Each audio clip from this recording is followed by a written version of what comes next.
C division police સ્ટેશનમાં ગઈકાલે HDFC બેંકના મેનેજર મારફતે ફરિયાદ આપવામાં આવેલી, જેમાં અગાઉ પણ નવેમ્બર 2023માં રાજ મણિયાર નામના આરોપી વિરુદ્ધ ગુનો દાખલ કરવામાં આવેલો, જેમાં જે ભોગ બનનાર છે નયનભાઈ સવસાણી, તેમની ફરિયાદ આપવામાં આવેલી કે આ જે એચડીએફસી બેંકમાં કેશિયર તરીકે ફરજ બજાવતો રાજ મણિયાર પોતાના બેંક એકાઉન્ટનો દુરુપયોગ કરી અને તેમાંથી 15,28,000ની રકમ વિડ્રો કરેલી.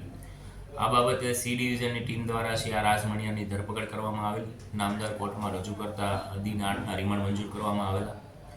ત્યારબાદ છે ગઈકાલે રાત્રિના સમયે આ જે એચડીએફસી બેંકના મેનેજર છે નિલેશભાઈ કરમુર, તેમના મારફતે પણ આ જે રાજ મણિયાર છે તેમના વિરુદ્ધ ફરિયાદ આપવામાં આવેલી. તેમના જે વિજિલન્સનો જે રિપોર્ટ છે તેના અનુસાર જણાવેલું કે આ રાજ મણિયારે છે પોતાની ફરજ દરમિયાન બેંકના જે વોલેટ છે તેમાંથી પણ 36,60,000 જેવી રકમની ઉચાપત કરેલી છે. આ ઉપરાંત અન્ય જે એચડીએફસી બેંકના જે કસ્ટમર છે હરેશભાઈ લેખરાજભાઈ ખીમાણી, તેમના પરિવારના અલગ અલગ સભ્યોના એકાઉન્ટમાંથી 43,59,000 રૂપિયાની છે એ પોતાના એકાઉન્ટમાં લઈ ચેક મારફતે આ રકમ વિડ્રો કરી અને તેમની સાથે પણ છેતરપિંડી કરેલી છે. અન્ય એક ભોગ બનનાર છે અનિલભાઈ ઢીંગાણી, તેમના એકાઉન્ટમાંથી પણ 2,80,000 જેવી રકમની છે ઉચાપત કરેલી છે. તો આ સમગ્ર છે બેંક મેનેજર દ્વારા કુલ પોતાની બેંકના વોલેટ આ ઉપરાંત અન્ય કસ્ટમરના મળી કુલ 83 લાખ જેવી રકમની છે છેતરપિંડી અને ઉચાપત કરેલ હોય. આ બાબતે છે એ સી ડિવિઝનમાં આઈપીસી કલમ 409 મુજબ ગુનો દાખલ કરવામાં આવેલો છે. સર, કયા પ્રકારની છેતરપિંડી ઉચાપત કરે છે, કેવી રીતે?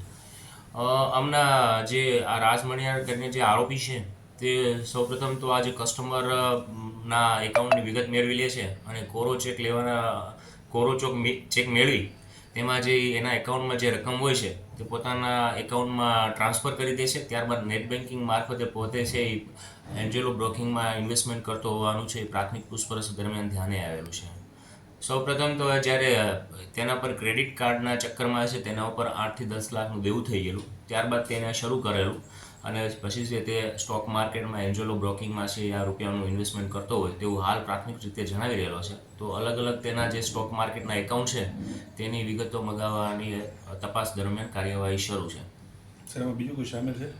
આમાં આ બાબતે છે ઊંડાણપૂર્વક તપાસ શરૂ છે કે તેને આ પોતાના કેશિયર તરીકે ફરજ બજાવતો તો તે સમય દરમિયાન અન્ય કોઈ કર્મચારીઓની કે અન્ય કોઈ શખ્સની મિલીભગત છે કે કેમ.